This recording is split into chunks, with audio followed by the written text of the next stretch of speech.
o Alerta Geral. Bate-papo político com jornalistas Luzenor de Oliveira e Beto Almeida.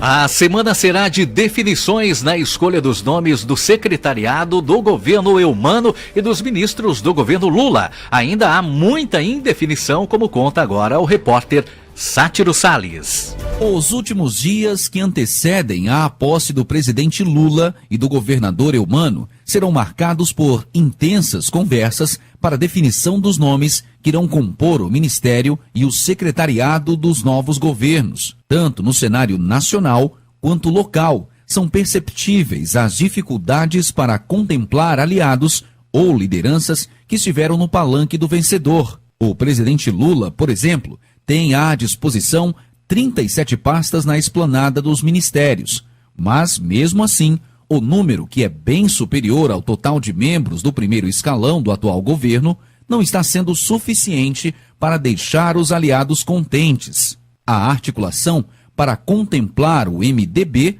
ainda não alcançou o êxito que as lideranças MDBistas esperavam. A necessidade de garantir uma boa base parlamentar no Congresso Nacional leva o presidente Lula a abrir também espaços para siglas que estiveram no palanque do presidente Bolsonaro, como o PP e União Brasil.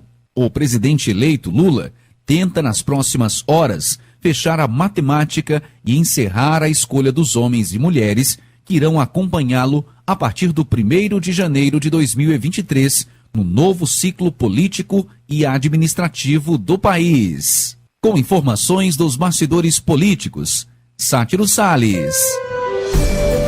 Beto Almeida, a análise política com credibilidade e isenção.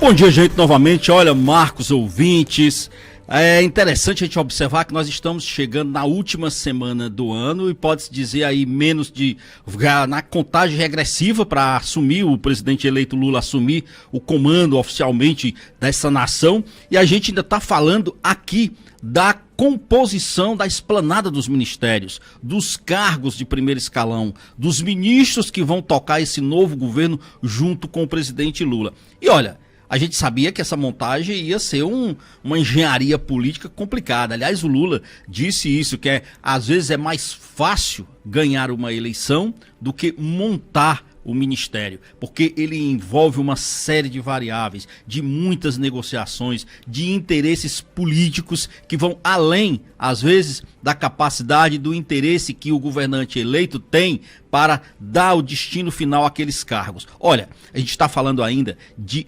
37 ministérios, 16 deles ainda não foram preenchidos. Cargos do primeiro escalão, aquele que vai estar ali, como se diz, no trem, na linha de frente com o presidente eleito Lula da Silva.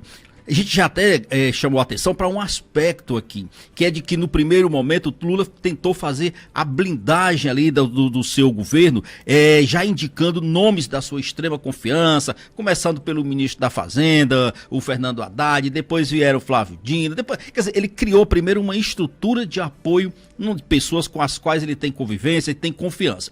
Depois ele foi então aí indicando nomes dos partidos mais à esquerda, aqueles que estiveram com ele desde o primeiro momento na campanha. Agora entra uma etapa crucial que tem que ser resolvida esta semana, é como acomodar os outros partidos. Os outros partidos que eu falo, MDB, eu estou falando do PP, estou falando do PL, partidos do Centrão inclusive, estou falando do União Brasil. Como realmente acomodar os interesses dessas novas siglas dentro dessa realidade. E aí vem perguntas. O MDB, por exemplo, está trabalhando para ter duas vagas na esplanada dos ministérios. Eu estou falando porque tem uma terceira, mas a terceira, eu estou falando da Simone Tebet, ainda senadora, que ainda está completamente indefinida a sua situação. Inclusive, neste final de semana, viajou na companhia do presidente Lula de Brasília para São Paulo numa tentativa de se fechar um acordo, de se chegar a uma definição sobre que ministério será dado a Simone Tebet.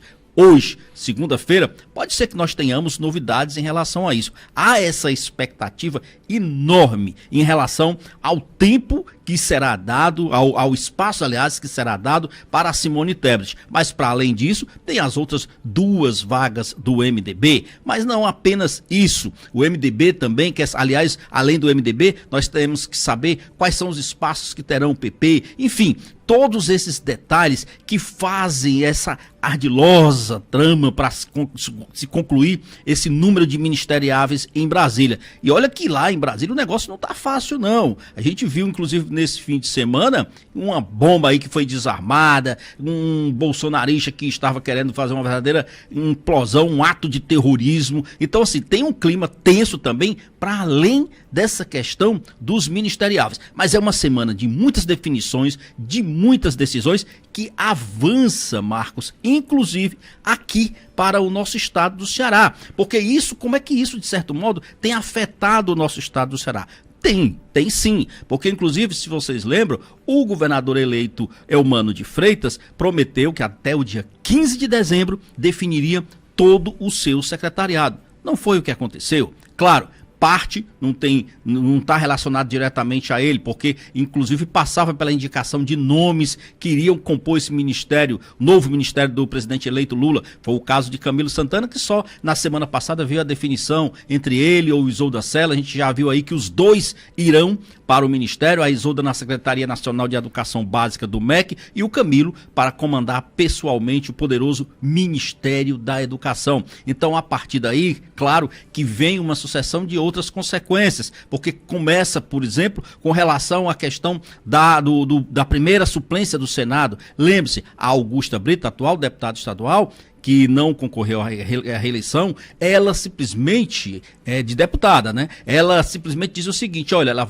quer assumir, vai assumir a vaga lá no Senado. Significa dizer que a Augusta já estava aqui, inclusive, cotada para a Secretaria de Relações Institucionais. Isso não aconteceu e nem vai acontecer. Provavelmente, logicamente, já tem outros nomes sendo cotados. Então a gente percebe claramente como essas definições do que ocorre no cenário nacional, lá para a composição do Ministério de Lula, tem também seus reflexos e seus efeitos aqui mesmo no estado do Ceará, Marcos. A gente tem uma matéria, eu acho, não sei se vai dar tempo, mas eu vou chamar essa matéria, que é exatamente falando sobre um detalhe importantíssimo para essa composição do secretariado, que é exatamente a participação do PDT, porque a partir também desta definição é que hoje, inclusive, já tem expectativa para o anúncio de novos nomes do secretariado de Eumano de Freitas.